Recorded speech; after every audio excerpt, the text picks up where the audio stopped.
미디어 협동조합 국민TV 개국기념 특강 신춘 2014 대한민국을 말하다. 미디어 협동조합 국민카페 온에어가 국민TV 개국을 맞아 주간 특강을 마련합니다. 대한민국의 언론, 법조, 경제, 안보, 사회 각 분야의 전문가들이 나서 2014년 대한민국의 현실과 미래를 짚어냅니다. 3월 24일 월요일 서화숙 한국일보 선임기자, 3월 25일 화요일 이정열 전 창원지법 부장판사, 3월 26일 수요일 선대인 경제연구소장, 3월 27일 목요일 김종대 디펜스 21 플러스 편집장, 3월 28일 금요일 홍세화 말가활 발행인이 시대의 화두를 제시합니다. 3월 24일부터 28일까지 서울 마포구 월드컵로 37 국민카페 온에어의 조합원과 애청자 여러분의 많은 참관을 기대합니다.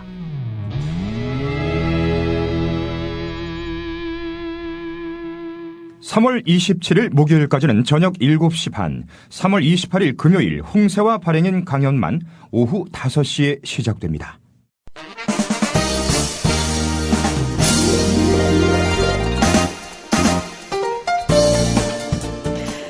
국민 라디오에만 있는 아주 특별한 시간이죠. 인문학으로의 편안하지만 감동적인 여행, 이윤호의 고전으로 보는 오늘에 오셨습니다. 늘 존재만으로도 마음의 평화를 선사하는 이윤호 선생님이 오늘 지방 강연을 가셔서 대신 비슷한 느낌의 한 분을 모셨는데요. 이런 표현이 마음에 드시는지 모르겠네요. 맹경순의 아름다운 세상에서 깊이 있는 시간을 선물하고 계시는 김동국 선생님 나오셨습니다. 선생님 안녕하십니까? 네, 안녕하세요. 어떻게 이윤호 선생님한테 조금 빗댄 표현 마음에 드셨는지요? 불쾌하셨는지요, 혹시? 예. 네. 썩 좋지는 않네요. 두 분 사이 안 좋으십니까? 네, 별로 안 친합니다. 이윤호 선생님 듣고 계실 텐데, 섭섭해 하실 텐데. 예, 아마 강연 중이라서 못 들으실 거예요. 그걸 믿고. 네. 예. 선생님, 아침에 맹경순의 아름다운 세상을 들으시는 분들도 계시지만 듣지 않으시는 분들도 계시잖아요. 네. 잠깐 간단하게 본인 소개를 직접 좀 해주시겠어요? 네. 저는 전공은 철학하고 예술 쪽을 전공하고 있고요. 지금 현재 대학에서 학생들에게 이제 철학과 예술 관련된 내용을 이제 강의를 하고 있고요. 그 다음에 아까 말씀하신 아침 맹경순의 아름다운 세상에서, 원래 월요일이었는데 이번 주부터 화요일로 바뀌었거든요. 내일 또 오시는군요. 네. 그래서, 소설을 매주 한 편씩 소개를 하고 있습니다. 네. 저 애청자예요. 감사합니다. 굉장히 재밌게, 예. 네. 선생님이 열심히 책 읽어서 저는 귀로, 날로 책 한 권을. 제 소개가 최종적인 목표가 책을 읽게 하는 게 목표인데요. 죄송해요. 네. 앞으로는 찾아서 읽겠습니다. 예. 오늘 그러면은 네. 어떤 얘기를 준비해 오셨을까 참 궁금해 하시는 분들 많을 것 같아요. 네. 오늘은 1시간 동안 진행이 되는 거라고 제가 들었거든요. 네. 그래서 이제, 인문학 중에서도 이제 제가 좀 잘 아는 얘기들을 해야 되겠다 싶어서 오늘은 이제 니체의 짜라투스트라는 이렇게 말했다. 라는 책을 가지고 왔습니다. 네. 저희가 이 고전이라고 얘기하는 책들의, 좀, 공통적인 특징 중에 하나가, 네. 제목은 정말 많이 들어서, 네, 그렇죠. 낯이 있고, 익숙하고, 네. 뭔가 반갑고, 그런데, 정작 그래서 읽으셨어요? 라고 물어보면, 읽었던지, 안 읽었던가, 이러면서 헷갈리게 되는. 아마 이 책도 그런 책 중에 하나일 것 같은데요. 네. 워낙에 다들, 아시죠? 니체도 다들 잘 아시고, 짜라투스트라는 이렇게 말했다라는 책들도 다들 잘 아실 텐데, 보통은 이제 이 책이 니체의 대표작 이렇게 소개가 많이 되기 때문에 네. 니체를 한번 읽어봐야지 하시는 분들이 이 책을 먼저 집어 드시거든요. 근데 이제 낭패를 보시죠. 왜요? 예, 이게 이제 니체 책들 중에서도 굉장히 이제 상징과 비유가 가득한 책이라서 이해하기가 어렵고 차라리 이제 후기에 그 이후에 나온 도덕의 계보라던가 선악의 저편 이런 책들을 보시면 훨씬 더 니체가 말하고자 하는 바를 분명하게 이해할 수 있으실 텐데 이게 어떻게 대표작이라고 소개되는 바람에 이 책을 선택하신 분들이 사실은 이제 조금 읽으시다가 포기를 하고 이제 더 이상 니체를 가까이 하지 않으시는 네. 이제 한 철학자 이제 이렇게도 얘기를 했거든요. 이제 니체를 이해하는 사람들은 자라투스트라는 이렇게 말했다를 읽을 수 있지만, 자라투스트라는 이렇게 말했다를 읽고는 니체를 이해할 수 없다. 와, 네. 굉장히 상징적인 말 같아요. 네, 그래서 어떻게 보면 이 책은 니체의 대표작이기도 하지만 사실은 가장 마지막에 봐야 될 책이거든요. 근데 오늘 제가 어쨌든 니체라고 얘기했을 때 이 자라투스트라는 이렇게 말했다가 참 책 이름도 기네요. 네. 어쨌든 니체 사회의 정점이기 때문에 네. 뭐 이 책을 소개해야 되겠다라고 생각을 해서 가지고 왔습니다. 그러니까 마치 그 느낌하고 비슷한가요? 비트겐슈타인의 네. 왜 전기와 후기, 철학이 네. 달라지잖아요, 내용이. 네.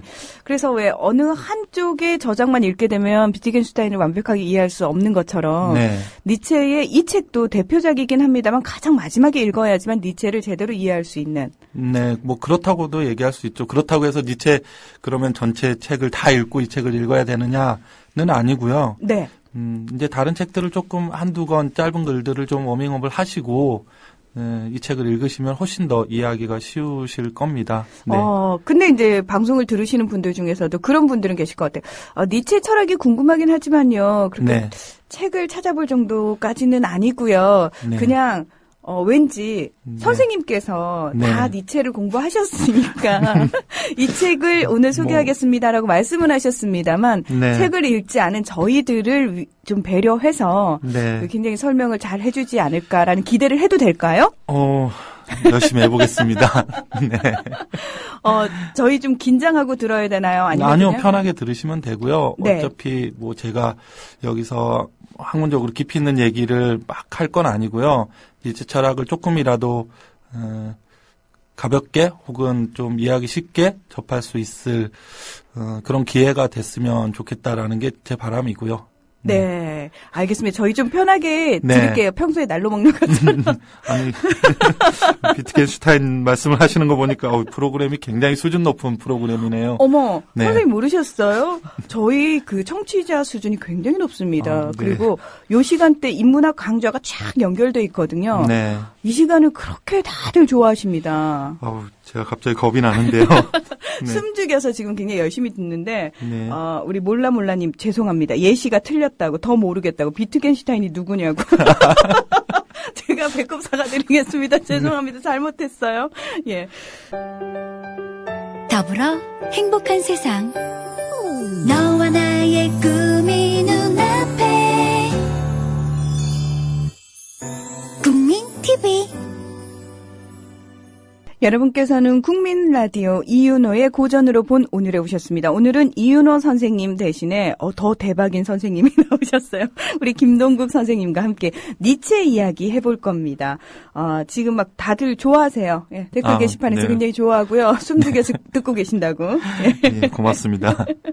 자, 니체라는 철학자에 대한 얘기부터 먼저 해봐야 될 것 같아요. 저희가 니체라는 철학자 한 번쯤은 들어봤고요. 바로 네. 연결되는 말이 있죠. 신은 죽었다. 네.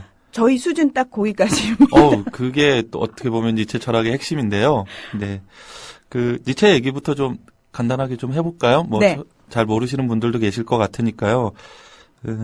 니체는 1844년에 루터교 목사 아들로 태어났어요. 예. 목사 아들로 태어나서 신은 죽었다는 말을 하기까지의 이제 인생이란 게 어떤 건지 이제 짐작이 되기도 하는데요.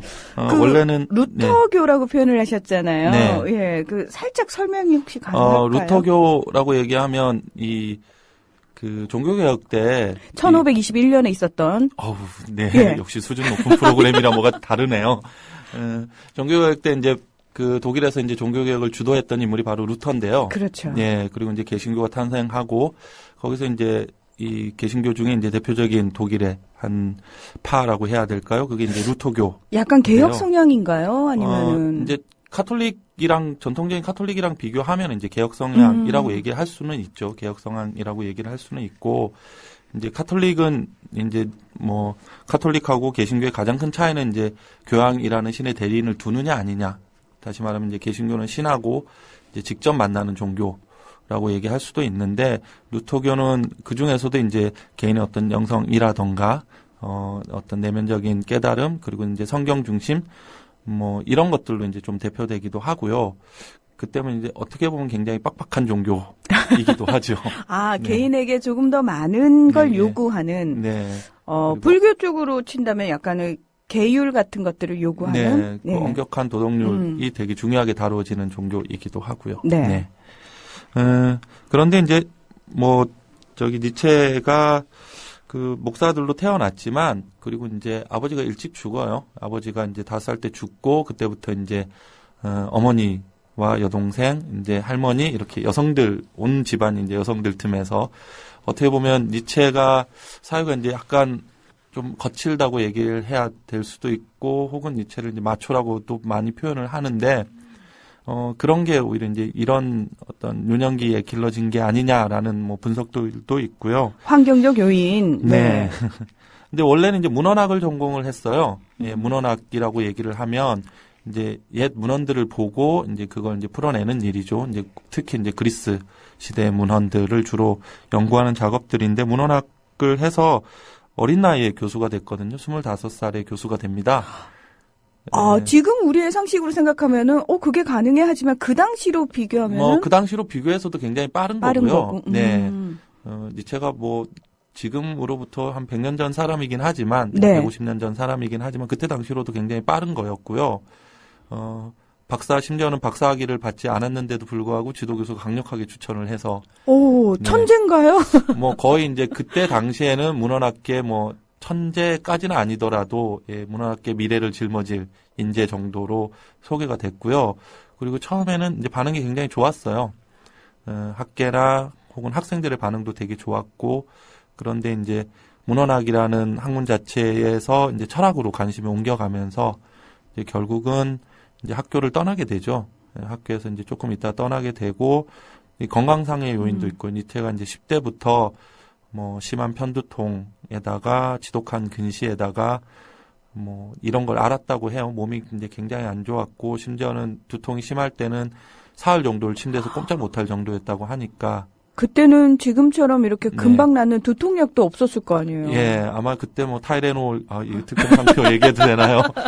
예. 네, 뭐 그런 아주 효과 좋은 두통약이 있었으면 뭐 저희가 니체를 좀 더 오래 보지 않았을까. 뭐 그랬을 수도 있고요. 예. 네. 아무튼 그 이후로 이제 문제적인 계속 학교를 그만두고 그 이후로는 계속 방랑 생활을 하거든요. 그러니까 요양을 위해서 좀 따뜻한 곳을 많이 찾아다녀요. 뭐 토리노라던가 로마, 니스, 뭐 제네바, 뭐 이런 도시들을 계속 또 돌아다니면서 이제 집필을 하고요. 그러다가 이제 1890년에 토리노에서 멘붕이 오죠. 갑자기 정신이 붕괴해요.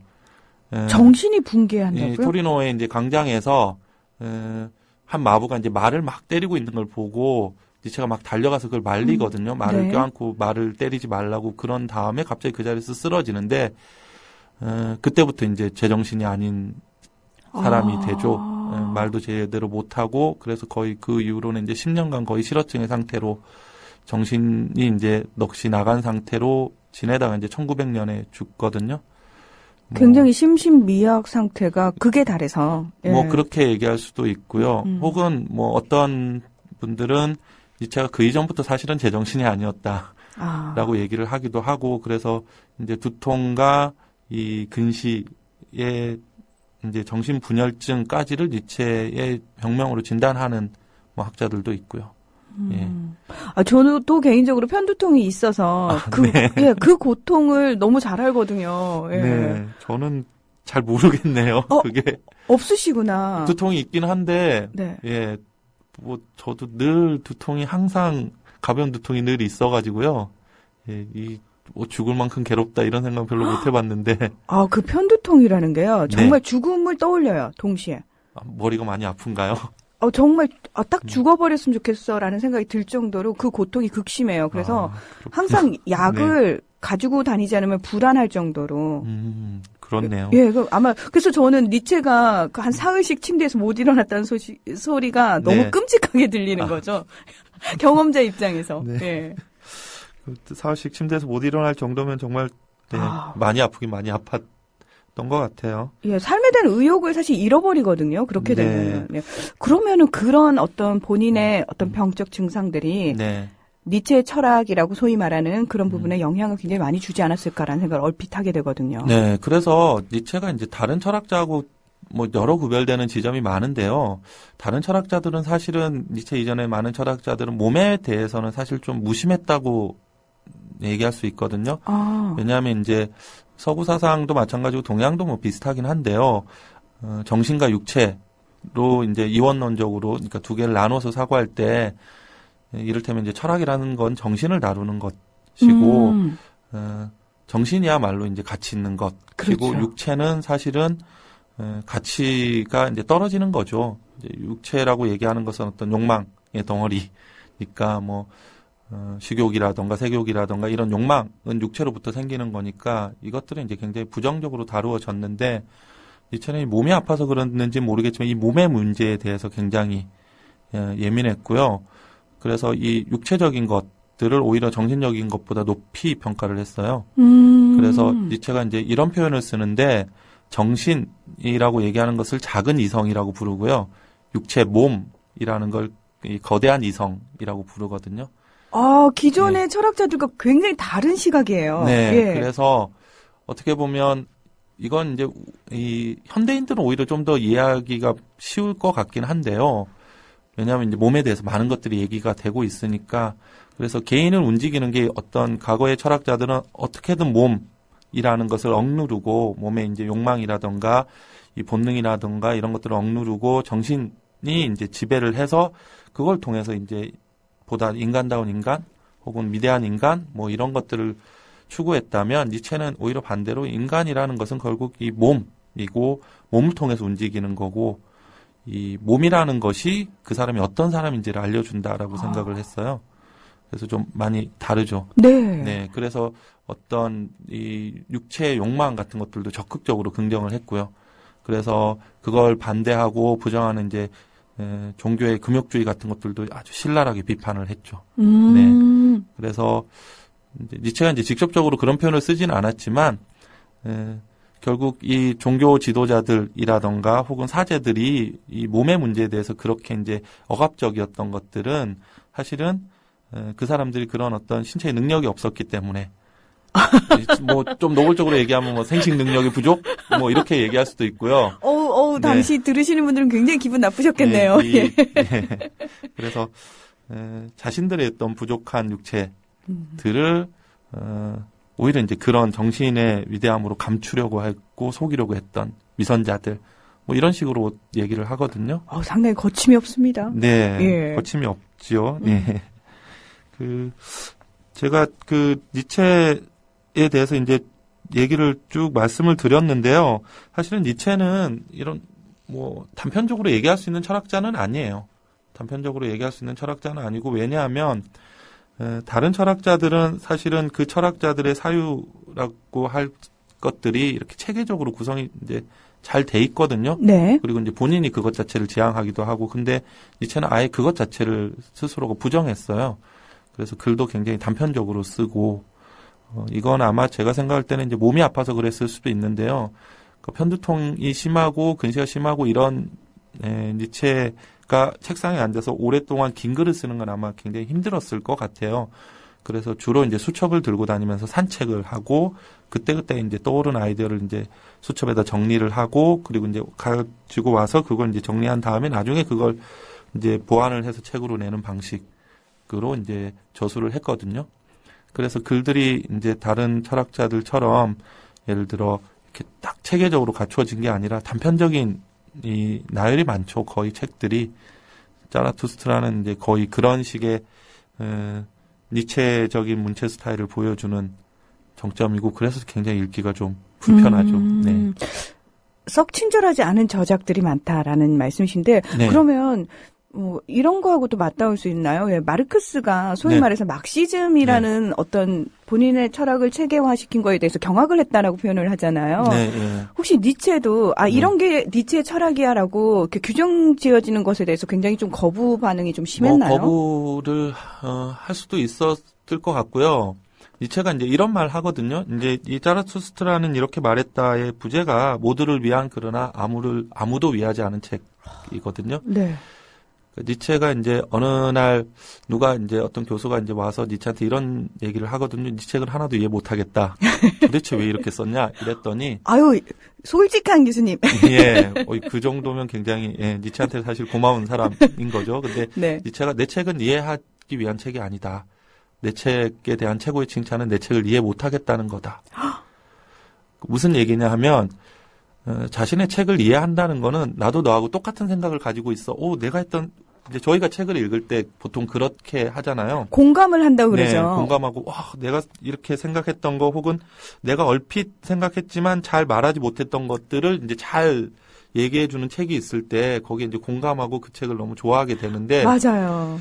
니체는 누군가 그런 반응을 보이면 자기의 사유라는 거는 자신만의 사유고 그렇기 때문에 굉장히 독창적인 건데 누가 자기에게 공감을 한다는 건 오히려 자기 사유가 평범하다는 모욕으로 받아들였던 사람이에요.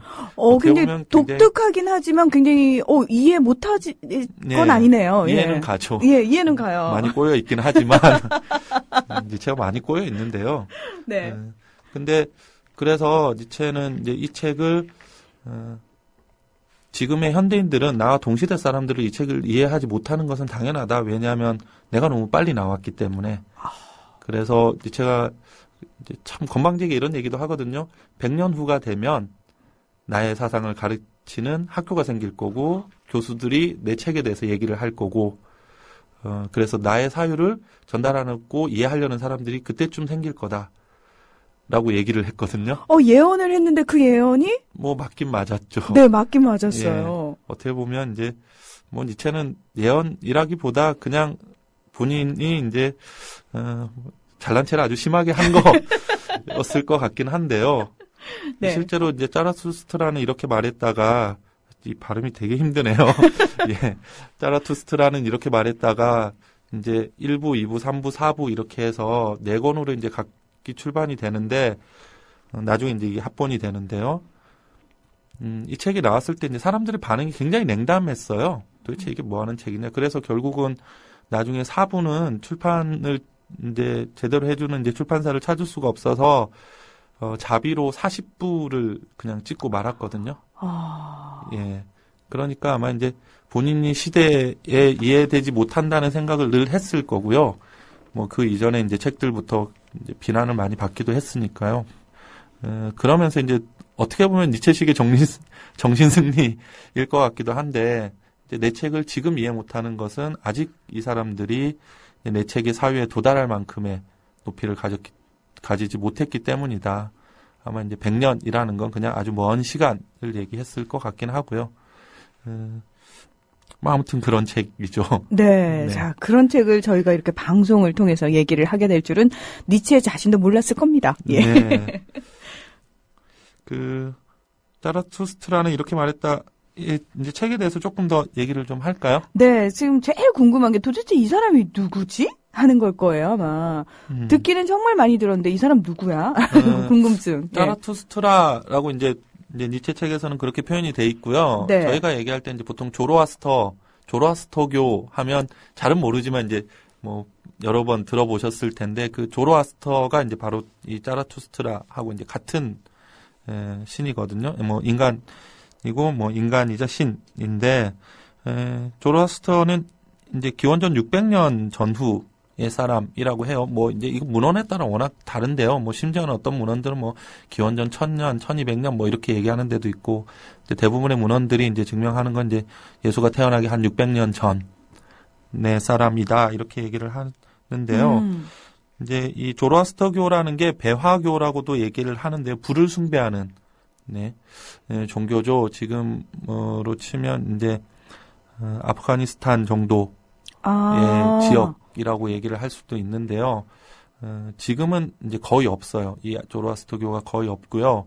왜냐하면 그 지역이 이제 이슬람교가 이제 지배적인 종교이기 때문에 많이 탄압을 받았고 개종을 강요받았고 그래서 사실은 이제 거의 남아있는 사람들이 없고요. 남아있는 이 조로아스터교들도 이래저래 이제 박해를 받고 있는 이제 그런 종교인데, 이 종교의 이제 핵심이 뭐냐면 이제 세계를 선과학의 대립으로 본다는 거죠. 선과학의 대립으로 보는데 선은 이제 빛이고, 이제 악은 어둠이라고 이제 이분법적으로 이제 나눠서 이 둘의 싸움이 이제 바로 이 세상을 만드는 것이고 결국은 이제 선이 승리한다라는 거고 이제 불을 숭배하는 것도 불이라는 게 이제 빛의 근원이기 때문에 그래서 예전에 어떤 다큐멘터리를 봤는데 이제 거기 이제 조로아스터교를 이제 박해받는 그 조로아스터교도들이 나온 이제 조그만 마을이 있는데 거기 이제 불을 여전히 이제 불을 꺼트리지 않는 그래서 이제 거기서 얘기하는 게 이 불이 2000년 넘게 안 꺼진 불이다. 오. 뭐 믿을 수는 없지만 네. 어쨌든 불은 이 신성한 이 힘을 상징하기도 하고 뭐 이제 선의 상징이기도 하고요. 그런데 이제 니체가 사실은 짜라투스트라를 왜 자신이 짜라투스트라는 이름을 가져왔는지 이제 길게 자세하게 설명은 하지는 않아요. 네. 이제 그런데 이제 니체가 짜라투스트라를 가져온 거는요. 참 어렵네요. 네, 짜라투스트라를 가져온 거는 네. 이 짜라투스트라의 어떤 이런 선과 악의 대립이라는 사상을 본인이 이제 따르고 존경해서라기보다 기존의 짜라투스트라를 오히려 이제 반대하는 의미로 이 이름을 쓴 거거든요. 네. 다시 말하면 니체가 말하는 이 짜라투스트라는 기존의 BC 600년 경에 나온 그 짜라투스트라가 아닌 새로운 짜라투스트라다. 그러니까 그 짜라투스트라가 선과 악의 대결에서 이제 선의 승리를 얘기했다면 본인은 오히려 이제 그걸 뒤집어서 악의 승리를 얘기하고 싶은 거고 그렇기 때문에 새로운 짜라투스트라라고 얘기를 할 수도 있거든요. 이게 이제 이런 명명법이 니체가 이제 약간 삼천포로 새는 것 같긴 한데요. 니체랑 이제 아주 니체를 따르던 친구 중에 이 페터가스트라는 사람이 있는데 이 사람이 이제 원래는 게젤리츠라는 독일식 이름을 갖고 있던 사람인데 이제 페터가스트가 이제 니체가 지어준 가명이거든요. 근데 이게 이제 뜻이 이 석상 손님이라는 뜻이에요. 스톤 게스트 뭐 영어로 하면 그렇게 되는데요. 이게 뭐냐 하면 모차르트 오페라 돈지오반니 네. 예, 보시면 마지막에 이제 돈지오반니가 이제 기사장이랑 싸워서 기사장을 죽이잖아요. 그리고 이제 그 아내를 감히 유혹을 하는데 그러면서 이제 이 조롱조로 농담조로 이제 그 기사장의 석상을 보고 추모하기 위해서 만들어 놓은 석상을 보고 그 파티에 초대를 하죠. 근데 정말로 나타나잖아요. 그래서 이 돈지오반니를 이제 지옥으로 끌고 들어가는 니체는 이게 굉장히 어떤 부정적인 거라고 생각했어요. 왜냐하면 그 이전에 모차르트는 밝고 경쾌하고 명랑하고 이런 음악을 했는데 이 돈지오반니의 이 마지막 장면에서 이 석상 손님이 갑자기 나타난 것이 이 모차르트의 음악을 어둡게 만들었다는 거죠. 이 어둡고 음침하고 우울하고 니체가 이제 우울하고 어둡고 음침하고 이런 걸 굉장히 싫어했거든요. 뭐 몸이 나빠서 그랬을 수도 있고 항상 맑은 공기 혹은 뭐 밝은 태양 뭐 이런 것들을 이제 높이 평가했고 게다가 이제 뭐 습기에 눅눅하다거나 어둡다거나 뭐 그래서 독일적인 것이라고 얘기했을 때 우리가 이제 흔히 생각하는 어떤 철학적이고 이런 분위기들 이런 것들을 굉장히 혐오했어요. 아, 예. 의외네요. 예. 예. 그래서 굉장히 혐오했고 아무튼 이제 그 페터가스트란 이름을 지어주면서 이제 뭘 얘기했냐면 너는 이제 모차르트의 음악을 어둡게 만드는 게 그 바로 석상 손님인데 너는 새로운 석상 손님이 되어서 이 말 표현이 조금 이상한데 예. 어쨌든 새로운 석상 손님이 되어서 밝고 명랑하고 경쾌하고 예. 이런 음악을 너는 이제 만들어야 된다.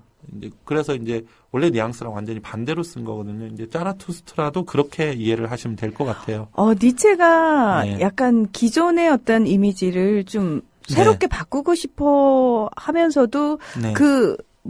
저희는 보통 그러면은 전혀 그것이 떠오르지 않는 새로운 이름을 지어준다거나 네. 새로운 것들을 규정하기 마련인데 오히려 니체는 거기서 시작을 하고 그것 자체로 출발을 하면서 네. 그것 자체에서 변화를 본인이 네, 주는 예. 역할을 하네요. 네, 그게 이제 니체가 어떻게 보면 이제 철학을 하는 방식이라고도 얘기를 할 수 있는데요. 그러니까 새로운 정면 승부를 하는 예, 스타일인 것 같아요. 새로운 용어를 만들어내고 전혀 다른 용어를 만들어내는 게 아니라 그러니까 기존에 있던 그 우리가 이해하고 있던 용어의 의미를 완전히 바꾸려는. 바꿔버리는. 네. 네.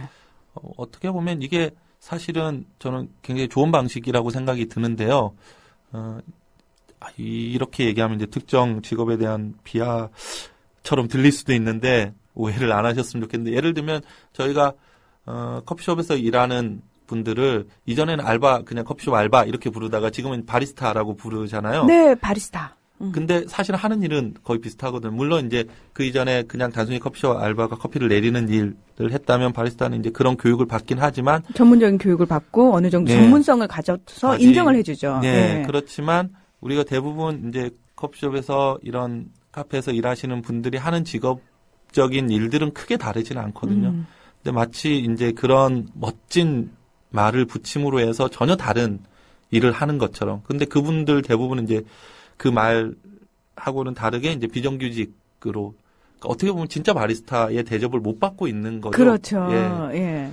그래서 새로운 용어를 만들어 가지고 그런 어떤 문제들을 감추는 방식은 니체가 싫어하는 방식이거든요. 그래서 그걸 이제 완전히 새로운 의미로 다르게 이해하려고 하는 게 이제 니체가 시도하는 철학적인 어떤 방식이고요. 그게 성공하면 그 이전과는 완전히 다른 세계의 다른 이제 언어적인 방식으로서 세상을 보게 되는 거죠. 뭐 정면 승부. 네, 웬만한 하고요. 자신감이 없으면 그런 거 시도를 못할 것 같다는 생각도 들고요. 저는 얼핏 듣기에는. 네, 니체가 뭐 이게 자신감 과잉이라고 해야 될까요? 자의식 과잉인데요. 왜냐하면 심지어는 이 짜라투스트라는 이렇게 말했다라는 책을 두고 제5의 복음서다. 본인 스스로. 예, 본인 스스로 그렇게 얘기를 하기도 했고, 심지어는 새로운 성경이다. 그래서 이거는 이제 짜라투스트라는 인물을 새롭게 만든 것뿐만 아니라 자기가 새로운 예수가 되겠다라는 어떤 그런 포부까지도 드러내고 있는 책이거든요. 와우. 그래서 심지어는 이제 이 책은 앞으로 이제 미래의 세대들을 위한 성경이 될 것이다. 라고 얘기하니까 많이 건방졌죠. 네. 일단, 예, 굉장히 대단한 분인 것 같습니다. 그래서 이 네. 기존의 짜라투스트라의 어떤 이미지를 같은 이름으로 전혀 다른 네. 이제 역할을 부여를 이제 네. 본인이 하는 거죠, 니체가. 네. 이 책에서 어떤 내용들이 말해지고 있는지 또 그게 궁금해요. 구체적으로 이제 책 내용으로 좀 들어가 볼까요? 네. 책 내용에서 이제 이 책은 워낙에 이제 많은 것들을 얘기하고 있어서 사실은 단편적으로 이렇게 니체의 사상이 이 책에서 드러난 주장이 이거다라고 얘기를 하기는 되게 힘든데요. 네. 니체가 이제 여기서 얘기하는 게 이제 몇 가지 제 키워드로 얘기를 할 수 있을 것 같은데, 대표적인 게 이제 일단 신의 죽음이고요. 신이 죽었다라고 얘기하는. 그 다음에 이제 권력 의지, 뭐 힘의 의지라고도 얘기하기도 하는데요. 권력 의지. 그 다음에 이제 영혼 회귀. 들어도 뭔지 잘 모르겠는 요 세 가지가 어떻게 보면 니체가 이 책을 통해서 말하고 있는 가장 기본적인 내용들이고요. 그리고 이제 니체가 나중에 이제 1887년이죠. 이제 이 책이 나온 지 몇 년이 지나서 이 사람을 보라라는 책을 써요. 이제 그게 이제 원래 원어로 하면 에게 호모인데, 그게 뭐냐면 이제 그 성경에서 그 예수를 불러와서 재판을 할 때 예수를 가리키는 말이거든요. 그걸 이제 자기한테 써요. 이 사람을 보라라고 해서 이제 니체 자신이죠. 뭐 이제 거기 있는 챕터들도 되게 재밌는데요. 나는 왜 이렇게 영리한지, 나는 왜 이렇게 현명한지, 나는 왜 이렇게 좋은 책을 쓰는지, 이게 이제 챕터 제목이거든요. 네. 진짜요? 네, 심각한 자의식 가잉이죠. 굉장히 독특하시네요. 예, 그런데 니체는 이제 겸손 뭐 이런 거 되게 싫어했어요. 근데 사실은 겸손이라는 것은 오만함의 다른 표현이다. 뭐 이런 얘기도 했고요. 그래서 뭐 책을 쓰는 사람들이나 자기 얘기를 하는 사람들이 어떻게 보면 굉장히 오만한데 그걸 감추고 이게 뭐 별것 아닌 책인데요. 뭐 이런 식의 표현들을 굉장히 가식적이고 위선적이라고 생각을 했겠군요. 네, 그런 뭐 부분에 아마 있어서. 그랬겠죠. 뭐 니체가 아마 예를 들면 저희 식으로 이게 선물이 별것 아닌데요라고 했으면 별것 아닌데 왜 나한테 줘? 뭐 아마 이러지 않았을까. 차린 건 많이 없지만 많이 드세요. 그러면은 아니 별로 차린 것도 없는데 왜 나한테 권하지? 뭐 이런. 네, 그랬을 것 같기도 한데요. 아무튼 그 니체가 이제 이 책에서 얘기하는 것들은 한마디로 얘기하자면 생성의 긍정에 생성이거든요. 이 생성이라는 건 생성. 예, 새롭게 만들어지는 것 혹은 변화하는 것, 움직이는 것 이걸 이제 긍정한다는 거죠. 그리고 이제 그걸 하는 인간을 바로 이제 니체가 뭐 위버맨시라고 얘기하는데 보통 초인이라고 많이 얘기를 하는데요. 초인. 네. 네. 근데 요새는 이제 위버맨시라고 많이 얘기하는 것 같긴 해요. 왜냐하면 이제 초인이라는 말의 뉘앙스가 뭔가 굉장히 힘이 강하고 센 사람인데 영어로 슈퍼맨이라고 번역을 해놨는데 제가 깜짝 놀랐어요. 슈퍼맨이라고 예. 번역을 많이 하죠. 예. 근데 이제 위버라는 게 사실은 좀 더 정확하게는 슈퍼라기보다 이제 영어로 오버거든요. 네. 그러니까 넘어가는 넘어가는. 사람이니까 이제 계속해서 변화하는 사람이죠. 그러니까 이게 생성되는 걸 긍정한다는 건 무슨 의미냐면 그동안에 이제 철학에서는 이 변화하는 거를 높이 평가하지 않았어요. 예를 들면 이제 플라톤 이후로 쉽게 생각하시면 뭐 이런 거 생각해 보시면 되는데요. 진정한 사랑이라는 것은 변화하지 않는 사랑이죠. 그죠. 변하지 않는 사랑이에요. 네. 처음과 같이 계속 뜨거운. 네. 그래서 타 죽는. 네.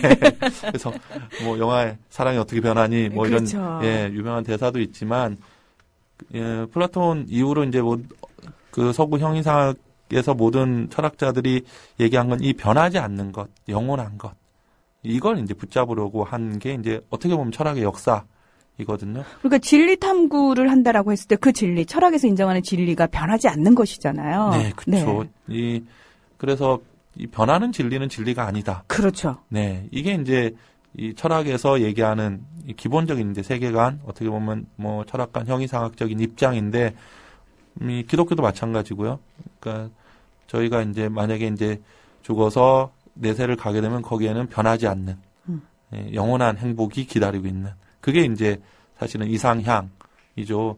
우리가 이상향을 얘기할 때 봄, 여름, 가을, 겨울이 매번 바뀌고 이렇게 얘기하지 않거든요. 네. 1년 내내 따뜻하고 온화하고 꽃이 피고 이렇게 얘기하는. 그러니까 이 변하지 않는 세계라는 것은 일종의 유토피아로 어떻게 보면 인간이 아주 그 예전부터 가졌던 아주 뭐 유토피아적인 사유인 거죠. 근데 니체는 이게 사실은 거짓이라고 생각을 했어요. 왜냐하면 변하지 않는 것이라는 것은 없고 모든 것은 변화하는 것이고 변하지 않는다는 건 뭐냐면 지금 현재 상태에 있겠다는 건데 그 현재 상태에 있는 거는 사실은 그건 죽음이지 이 삶이 아니다. 삶이라는 건 끊임없이 변화하는 것에 있기 때문에 그래서 이제 이 끊임없이 변화하는 삶을 긍정해야 하는 것 이게 이제 니체가 얘기하고자 하는 건데요. 네. 아까도 말씀드렸지만 니체는 이제 정면승부를 하는데 이 이제 철학자들이 이제 얘기했을 때 변화하는 건 거짓이고 변화하지 않는 건 진리다라고 얘기를 하는데 니체는 그래 맞다. 변화하는 게 진리고 변화하지 않는 게 거짓인데 나는 오류를 긍정하는 사람이다. 이렇게 얘기를 해요. 생이라는 것은 오류를 긍정할 수 있는 용기고 삶이라는 것은 오류로 가득 차 있다. 그러니까 어떻게 보면 니체는 진리를 이게 진리다라고 얘기하지 않거든요. 변화하는 게 진리다라고 얘기하지 않고 나는 오류를 긍정하고 변화하는 것은 오류지만 그게 바로 삶의 어떤 가장 중요한 요소고 그게 있어야지만 삶이 비로소 삶다울 수 있다라고 얘기하는 게 이제 니체 철학의 핵심이라고도 얘기를 할 수 있겠죠. 굉장히 열어놓는다라는 느낌이 많이 들어요. 네. 무엇을 향해서 우리가 왜 흔히들 이렇게 모아가지고 하나로 딱 묶어버리잖아요. 우리는 그게 하나의 철학적 작업이라고 생각을 하고 그렇게 규정 짓는 것에 굉장히 익숙해져 있는데 오히려 니체는 그냥 다 열어놓는 느낌? 네. 니체는 다 열어놓고요. 심지어는 자라투스트라에서 이렇게 얘기를 하기도 하거든요. 예를 들면 이제 자라투스트라가 막 이제 설교자처럼 이제 대중들을 혹은 이제 사람들을 향해서 얘기를 하는데 이렇게 얘기 너희들은 아직도 나를 뛰어넘을 생각을 하지 않느냐. 답답하다. 그러니까 다시 말하면 자기가 얘기한 게 이게 진리니까 이걸 받아들여라라고 얘기하지 않고 니네가 내 말을 들었으면 니네는 당연히 날 뛰어넘어야 된다. 이렇게 얘기를 하거든요. 그래서 니체는 이 끊임없는 생성인데 그러면 이제 니체가 이제 끊임없이 생성 혹은 변화를 긍정했다면 이제 그 이전에 그것과 이제 대립되는 게 변화하지 않는 건데 그게 뭐냐면 니체가 이제 그걸로 얘기하는 게 도덕 같은 것들이죠. 도덕이라는 것은 예를 들면 명령이 내려지고 그 명령에 복종하는 거라서 칸트의 정원 명령 같은 건가요? 그쵸. 니체가 칸트를 되게 싫어했어요. 네. 그래서 정반대에 서 있는 것 같아요. 네. 예. 그래서 칸트가 이제 케니스 베르크 사람인데 니체가 이제 케니스 베르크의 중국인이라고 칸트를 얘기하거든요. 와우. 근데 이 예. 중국인이라는 거는 이제 이를테면 유교적 도덕 관념에 젖어 있는 이제 그걸 이제 비아냥거리고 조롱하기 위해서 쓴 표현이라서 칸트를 굉장히 싫어하죠. 책에서도. 근데 니체가 어떻게 보면 좀 저도 니체를 이렇게 공부하면서도 이건 좀 심했다라고 생각이 드는 게 그러니까 칸트 철학이 이렇게 돼서 이렇게 돼서 논리적으로 이렇게 쭉 풀어서 얘기하는 게 아니라 그냥 이렇게 한마디로 이 집어내서 뭐 좋게 얘기하면 촌철살인이고요. 나쁘게 얘기하면 비아냥인데 많이 이렇게 저렇게 굉장히 많이 비아냥거리거든요. 네. 그러니까 칸트라는 사람은 삶 자체가 굉장히 틀에 박히고 일관성 있고 네. 왜 그 정확한 시간에 산책을 하고 밥을 먹고 뭐 이렇게 알려진 사람이잖아요. 네. 예.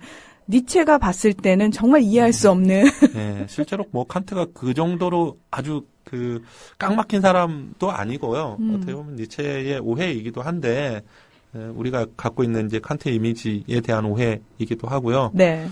그런데 니체가 어쨌든 간에 얘기했던 거는 이제 그런 도덕적인 것들, 도덕적 명령을 복종하는 사람들, 이걸 이제 노예라고 얘기를 했거든요. 예. 예. 그래서 노예 도덕이라고 얘기를 하기도 하는데요.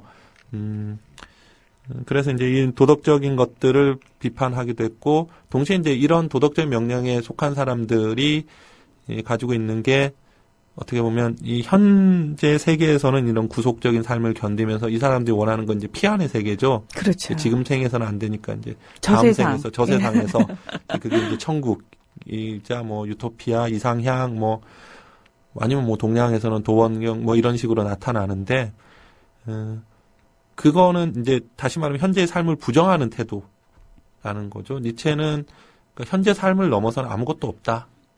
오직 이 현재 삶만이 삶이고 그래서 아까 제가 말씀드린 영혼 회귀라는 것도 이런 건데요. 이 영혼 회귀라는 건 뭐냐면 지금 현재의 삶이 영원히 다시 반복된다라는 거거든요. 그래서 이거는 뭐 과학적으로 맞다 틀리다를 증명할 수 있는 내용이 아니라 하나의 이제 사고 실험 같은 건데요. 예를 들면 이런 거죠. 이 지금 현재의 삶이 앞으로 영원히 몇백 번, 몇만 번 반복된다면 너는 지금 뭘 하겠느냐? 지금 네가 그렇게 살고 있는데 이 삶이 그대로 반복된다면 너는 지금 하는 행동을 계속 하겠느냐?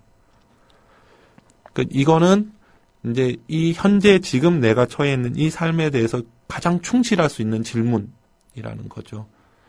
그래서 지금 만약에 이런 생각을 하신다면 네. 계속 지금 같은 삶이 반복된다. 예. 네. 그럼 선생님은 어떻게 하실 거예요? 뭐 별 수 없지 않을까요? 저는 뭐 이렇게 살 것 같긴 한데요. 네.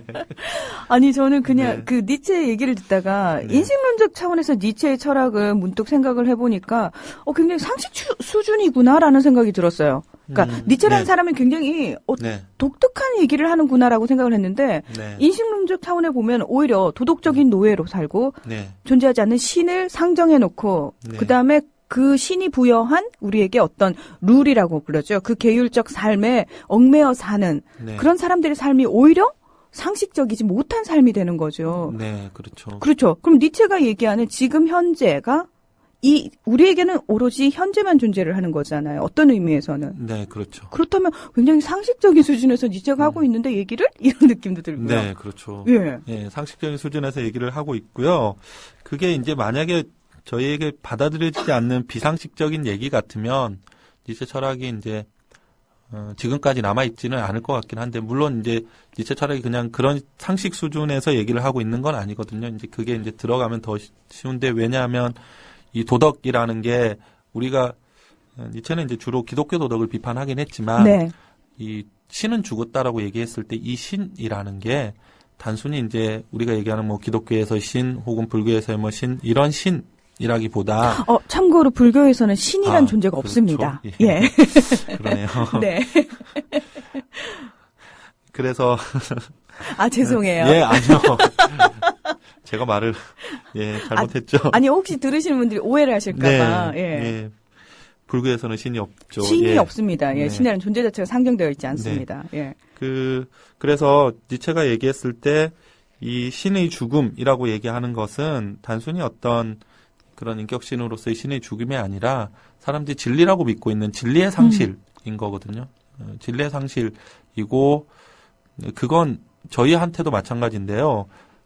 물론 우리가 이제 기독교적 도덕을 생각해 보면 이미 이제 현대인들은 기독교적 도덕이라는 것에 대해서 많은 반감을 가지고 있죠. 그렇죠. 어떤 면에서는. 예. 그래서 니체의 말이 굉장히 어렵게 들리지는 않아요.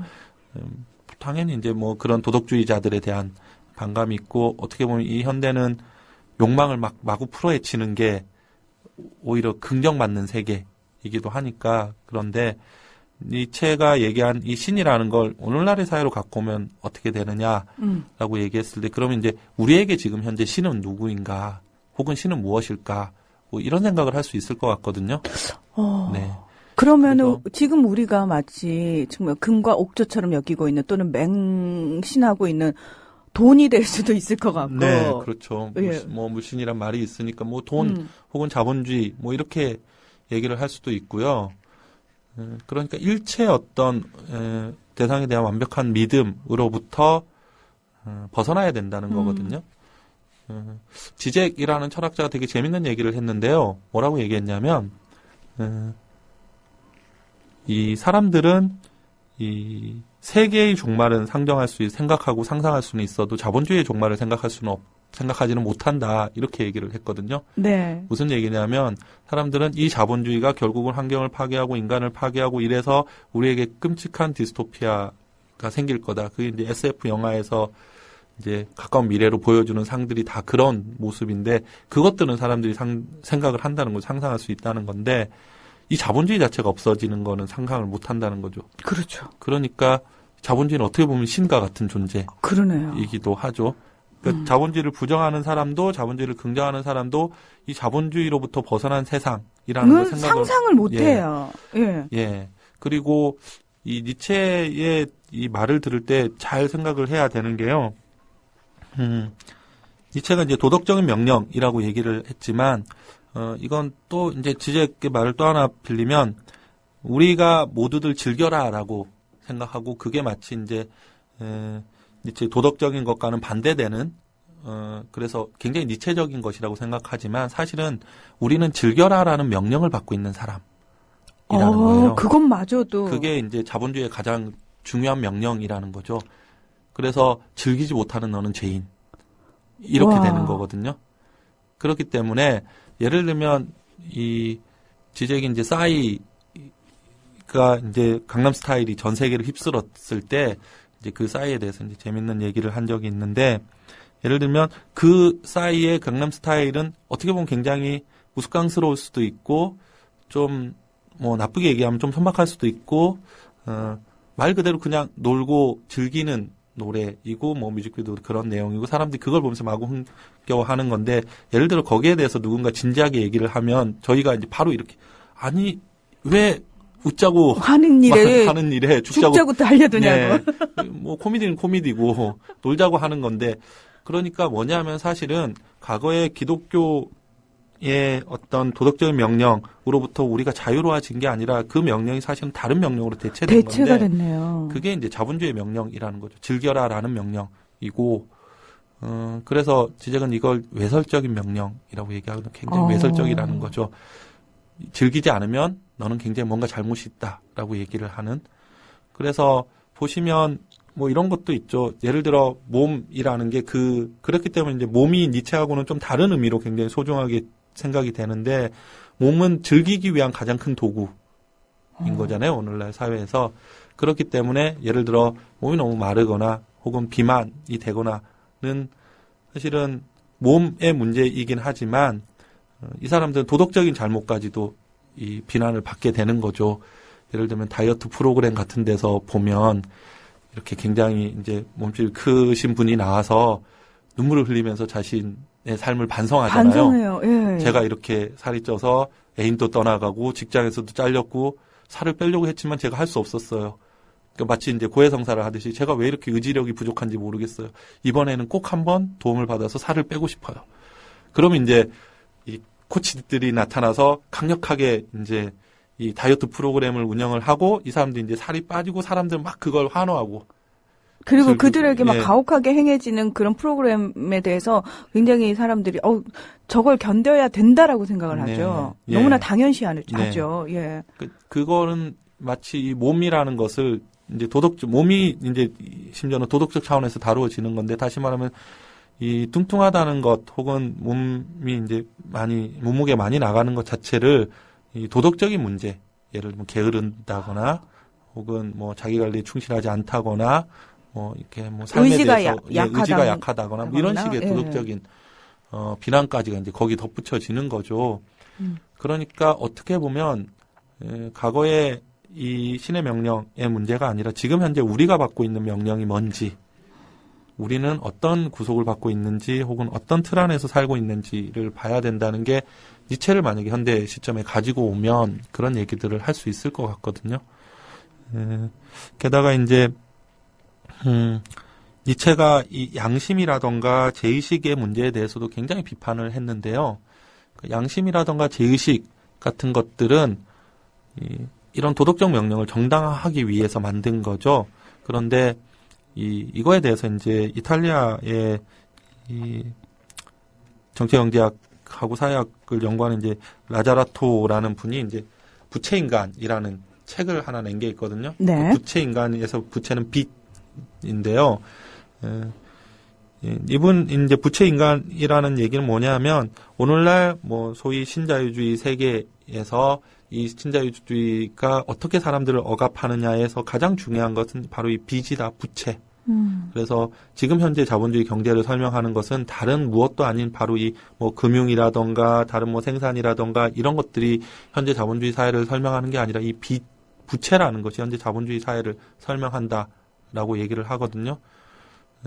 지금 한국이 개인 이 부채가 뭐 1,000조 정도 된다고 그래요. 국가 부채도 한 1,000조 정도 된다고 하는데 우리가 얘기했을 때 이제 가계에 빚이 있다, 부채가 있다라고 하면 이게 굉장히 뭔가 문제가 있는 것처럼 빚이 네. 없으면 좋은 거니까요. 어쨌든. 그렇죠. 그런데 자본주의 경제는 이 빚을 통해서 돌아가는 시스템이라는 거예요. 그걸 돈을 빌려주고 그걸 통해서 채무를 짓게 하고 채무자와 채권자의 관계를 만들어내고 이 독일어로 니체가 이제 이런 얘기를 하는데 독일어로 부채를 뜻하는 말하고 죄를 뜻하는 말이 어원이 같거든요. 아, 그래요? 예, 그러니까 죄라는 것은 내가 빚을 짓고 있는 거죠. 이 한국어에서도 마음의 빚을 가지고 있다라고 얘기했을 때, 네, 그렇죠. 빚이라는 표현을 쓰는데 쓰죠. 예. 그 빚이라는 거는 사실은 주고받는 관계에서 내가 뭔가를 받고 돌려주지 않은 거잖아요. 호의를 받고 내가 아직 돌려주지 않았다거나 돈을 빌렸는데 내가 아직 갚지 않았다. 예, 갚지 않았다. 예. 그런데 이제 이 관계가 되면 채무자와 채권자의 관계가 만들어지고 그렇죠. 채무자는 이 빚을 청산하기 위한 삶을 살아야 되는 것. 그렇죠. 근데 그때부터 노예가 되는 거거든요. 저 노예입니다. 예.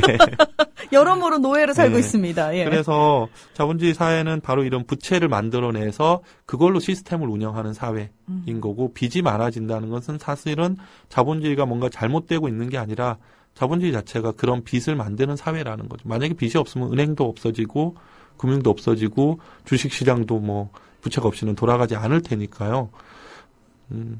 그런데 이제 이 부채라는 것이 결국은 어떻게 나타나냐면 사회적 부채로 이제 확장되는 건데요.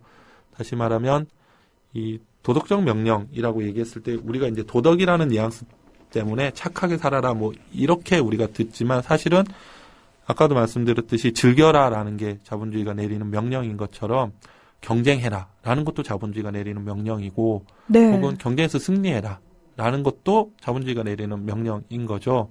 거기에 충실하지 않으면 거기서 도태되는 거고 이제 예를 들면 이 니체가 이제 현재의 삶을 부정하는 것으로서 금욕주의에 대해서도 얘기를 하는데요. 이 금욕주의라는 건 말 그대로 욕망을 억제하는 거기 때문에 우리는 굉장히 좋다고 생각을 하지만 왜냐하면 이제 욕망의 노예가 되는 게 별로 좋아 보이지는 않으니까요. 그런데 니체는 바로 이 생을 열심히 살지 못하는 사람들이 이제 이 금욕주의를 가진다라고 얘기하거든요. 니체가 이제 사제들을 조롱할 때 쓰는 표현, 말 조롱할 때 쓰는 표현들이 있는데요. 예를 들면 이렇게 얘기해요. 사제들은 늘 격노한다. 예. 이 분을 참지 못한다는 거죠. 이상하네요. 저희가 생각하는 사제들은 참 인자하신 분들이고 네. 항상 얼굴에 얇은 미소를 띠고 계신 분들이고 늘 정의로운 분들인데. 네. 아. 물론 이제 그런 분들 당연히 있을 테고 이게 그런데 이제 종교적인 어떤 관점에서 예를 들어 사제라는 것은 자신이 믿는 바가 있기 때문에 이 종교를 가진 분들은 거기에 들어오지 않는 혹은 그 믿음을 부정하는 사람들에게 격분하고 격노하고 네, 분함을 이기지 못한다는 거죠.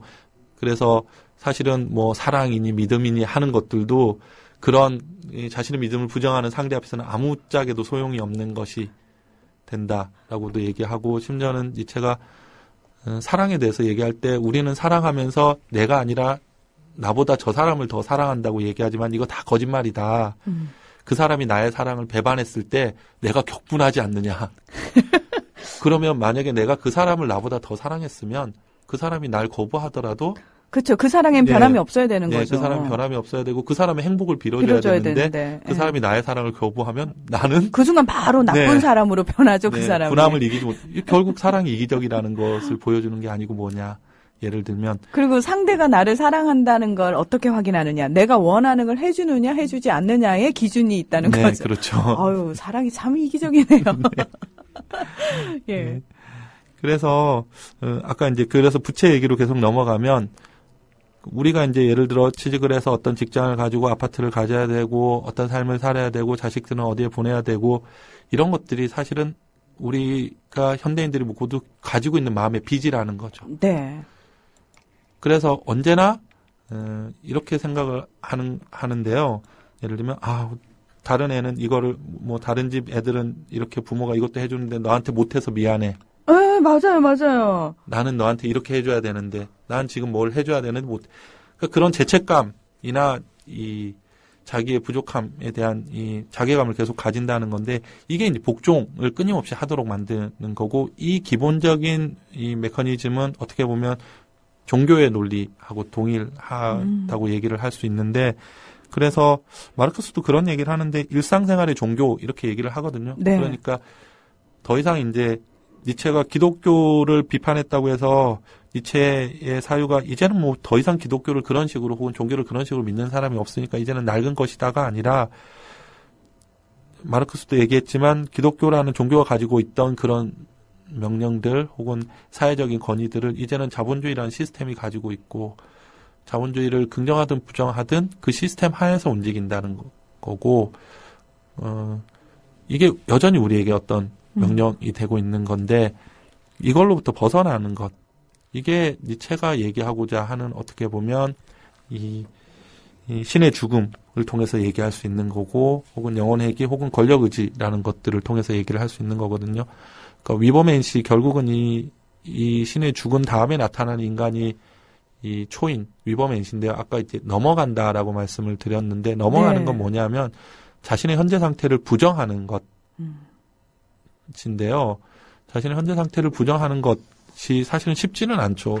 니체는 강한 사람이라는 것은 우리가 생각할 때 강하다라고 얘기하면 약한 자를 억누르고 억압하고 힘이 세고라고 얘기하지만 니체가 얘기했을 때 진짜 강한 사람은 창조적인 사람이거든요. 새로운 걸 만들어내는 사람. 그리고 생을 변화 속에 계속 두는 사람. 왜냐하면 예를 들면 우리가 한 직장을 다니다가 다른 직장을 옮기기 힘들죠. 왜냐하면 굉장한 두려움이 생깁니다. 네, 두려움이 생기는데 니체는 그런 변화가 너에게 좋은 결과를 가져다 줄 거고 너를 행복하게 해줄 거다라고 얘기하지 않거든요. 언제나 생에는 고통과 즐거움이 있고 네가 변화하면 네가 즐거운 만큼 고통도 이제 있을 텐데 강한 사람이라는 건 그 고통을 기꺼이 감수하려는 사람. 그러니까 그 고통을 알면서도 계속해서 변화하는 사람이야말로 강한 사람이다라고 얘기를 하는 거고 그렇기 때문에 우리가 지금 현재 자본주의 시스템이라는 게 어떻게 보면 물론 니체 철학이 이제 굉장히 이제 개인적인 어떤 혹은 개인의 어떤 윤리적 관점으로 많이 다루어지긴 하지만 이걸 사회적 차원에서 좀 확장을 해볼 필요가 있을 것 같고요. 만약에 이게 그냥 개인의 정신승리라 혹은 네가 잘하면 모든 게 잘 돼라는 식으로 되면 그 철학은 제가 볼 때는 철학으로서 크게 의미가 없는 철학이 되지 않을까 싶거든요. 그냥 너만 잘하면 돼. 뭐 남들도 다 잘하잖아. 이게 아니라 이제 본인이 이제 어떤 방식으로 이제 억압받는지를 봐야 되는데 우리가 자본주의가 분명히 우리를 어떤 면에서는 소외시키고 돈의 노예로 만들기도 하고 우리에게 끊임없이 복종을 강요하기도 하지만 사실은 우리가 그로부터 얻어낸 많은 이득들이 있거든요. 당장에 지금 그러면 너는 뭐 자본주의에 의해서 구속도 받지 않고 이런 노예도 되지 않고 뭐 은행 전화에 사채 전화에 시달리지도 않고 그럼 너는 어디 저기 시골 가서 자급자족하면서 농사하면서 살아라. 이걸 얘기하는 건 아니고요. 네. 이게 이제 자본주의에 대한 해결이 될 수도 없고. 그렇죠. 예. 그래서 니체는 지금 현재의 사회에서 본인이 가지고 있는 것들, 본인이 누리고 있는 것들을 가감하게 버릴 수 있는 사람. 이게 위버맨시라고 초인. 얘기하고. 예. 그래서 결국은 이 사회 시스템을 변화시킬 수 있는 사람까지도 생각할 수는 있는 거거든요. 저는 그러면 그런 의미에서는 약간 국민 TV가 네. 하나의 단초가 될 수 있지 않을까라는 생각을 했어요. 왜냐하면은 네. 우리가 지금 마치 도덕률처럼 윤리처럼 우리에게 그 명령되어진 것들 중에 우리 사회에서 보자면 네. 학벌이라는 게 있고요. 네. 그렇죠? 그리고 어떤 기득권 세력이라는 게 있죠. 방송사라고 그러면은 소위 말해서 뭐 지상파 3사라고 표현하는 것들, 네. 또 언론사라고 그러면 조중동, 뭐 네. 신문, 뭐 이런 식의 얘기들이 있는데 그런 것들로부터 벗어나서도 얼마든지 존립할 수 있고 네. 더불어서 더 행복할 수 있고 더 즐거울 수 있다. 뭐 라는 그렇게도 거를 얘기할 수는 있겠네요. 그렇죠. 그런 사람들이 한두 사람씩 늘어나기 하고 모여서 연대하기 시작하면은 네. 굳이 그 시스템에 우리가 들어가지 않더라도 어떤 개인적인 실패로 뭐 규정을 당하거나 또는 굉장히 속에서 왕따처럼 삐죽 튀어나온 모난 사람처럼 취급받지 않아도 된다는 거에서 저희는 이 국민 TV가 하나의 새로운 굉장히 무브먼트, 운동이 되고 있지 않을까라는 생각을 했어요. 예, 얘기를 들으면서. 그렇게 될 수 있으면 너무 좋죠. 네, 국민TV가 분명히 그런 단초가 될 수 있다고 생각이 들긴 하고요. 네. 네. 뭐, 앞으로 더 그게 좀 결실을 이제 낼 수 있으면 훨씬 더 좋겠는데요. 그래서 니체가, 마지막으로 이제 니체가 이 세 가지 변화라고 해서 이제 삶의 세 가지 변화에 대해서 얘기하는데 이제 낙타에서 사자로, 사자에서 아이로, 이렇게 이제 얘기를 하거든요. 낙타라는 건 이제 짐을 지고 가는 존재죠. 무거운 짐. 니체가 얘기하는 어떤 아까 저희들이 얘기했던 어떤 명령들을 지고 가는. 이제 사자는 거기에 대항하는. 그러니까 짐을 지고 가다가 이제 짐을 지지 않고 이제 거기에 대항하는 존재인데 여전히 이 대항하는 존재라는 것은 이제 상대와 대립하는 존재이기 때문에 아직까지는 완전히 창조적인 존재는 아니거든요. 네. 물론 이제 그 단계를 거쳐야 이제 아이의 단계로 갈 수 있지만, 근데 아이는 대항도 하지 않고 짐도 지지 않고 그냥 계속 삶을 놀이처럼 사는 거죠. 굉장히 즐겁고 어떤 의미에서 무모하기도 하지만 해맑기도 하고요. 네. 네. 그래서 마치 이 자본주의에서 탈출하는 것이 어떻게 보면 굉장히 금욕적인 삶처럼 그래서 내가 어떤 것도 누리지 않고 이 돈도 적게 쓰고 이럼으로써 자본주의를 탈출할 수 있다고 생각하지만 사실은 그거는 어떻게 보면 사자의 단계에 머물러 있는 단계라고도 얘기할 수 있거든요. 여전히 적을 상정하고 뭔가 그걸 상대로 싸우는 그러니까 이분법적인 사고에서 벗어나지 못한. 그래서 그걸 넘어서 갈 수 있으면 이런 그러니까 아예 대결 자체가 다른 방식의 대결이 되는 거죠. 그렇죠. 그러니까 서로 겨루는 게 이 대립적인 겨룸이 아니라 그냥 자신의 창조적인 걸 가지고 자신의 삶을 살아가는 물론 이제 그 과정에서 분명히 사자의 단계를 지나가야 되겠지만 어떻게 보면 그렇죠. 저희는 아직 이제 낙타의 단계일 거고 사자의 단계가 이제 언제 올지 모르겠지만 아니면 지금 이제 여전히 사자처럼 싸우고 계신 분들이 계신데 그래서 이게 마치 자본주의를 비판하는 게 금욕주의처럼 그래서 그럼 다 버리고 시골 가서 살라는 말이야처럼 그렇게 냉소적으로 들리지는 않았으면 좋겠고요. 오히려 더 많은 것들을 할 수 있는 가능성이 여기에 이제 들어 있다고 생각이 들거든요. 마지막으로 저는 그 안토니오 네그리라는 이제 학자가 이제 인터뷰 말미에 이런 얘기를 해요. 사람들은 더 많은 걸 욕망하기를 바란다. 나는 나도 나의 아이팟이 좋다. 여러분들도 여러분의 아이팟을 즐겨라. 내가 이걸 즐기지 말라고 얘기하는 건 아니다. 하지만 그거보다 더 많은 것들이 여러분들 앞에 있을 거다. 그러니까 더 많이 욕망을 해라. 어떻게 보면 그냥 단순히 그냥 내가 어떤 걸 소비하는가의 자유를 누리고 더 많은 것들을 집에 사놓음으로써 자신의 욕망이 충족되었다고 생각하는 것을 넘어서서 분명히 할 수 있는 더 많은 것들이 있을 거라고 생각이 들고요. 니체 철학은 이제 그런 의미에서 단순히 기독교 도덕에 대한 비판이 아니라 그런 어떤 이 기존의 이 사회적인 명령이라던가 사회적 틀에 의해서 부정되어 왔던 어떤 창조나 변화를 긍정하는 철학으로 여전히 우리에게 의미가 있지 않느냐 이런 생각이 듭니다. 네. 한때 저는 칸트 철학이 참 좋았던 시절이 있었는데요. 어느 네. 순간이 딱 드니까 니체가 그렇게 좋아지더라고요. 그래서 네. 내 삶이 무언가 변화하고 내 생각이 무언가 변하고 있구나라는 느낌을 얼핏 가졌었는데 오늘 김동국 선생님과 함께 니체에 대한 이야기를 하다 보니까 내가 어떻게 변해야 했는지를 조금 구체적으로 제가 그릴 수 있게 되는 시간이었어요. 네. 네. 그리고 더불어서 중간에 그 말씀하셨거든요. 자신이 무엇으로부터 억압당하고 있는지를 끊임없이 살펴야 된다라는 표현을 쓰셨는데, 우리 삶이 그런 것 같아요. 국민TV라는 또 하나의 운동을 여러분이 다 함께 하고 계시지만, 그럼에도 절대로 포기해서는 안 되는 것들은 여러분의 삶 속에서 끊임없이 여러분이 무엇으로부터 억압당하고 있는지를 살피는 그런 좀 자세? 네. 약간 창의성? 독립성? 네. 예. 끊임없이 그런 정신들을 가지고 살아야 되지 않을까라는 생각을 했어요. 예. 김동국 선생님 굉장히 재미있는 얘기를 해주셔가지고 이 방송을 함께 하신 분들에게 또 신선한 바람 같은 시간이 아니었을까 싶습니다. 감사합니다. 네. 오늘 정말 즐거웠고요. 네. 다음에 기회가 되면 또 만나고 싶습니다. 네, 알겠습니다. 네, 고맙습니다. 불러봐 주십시오. 네.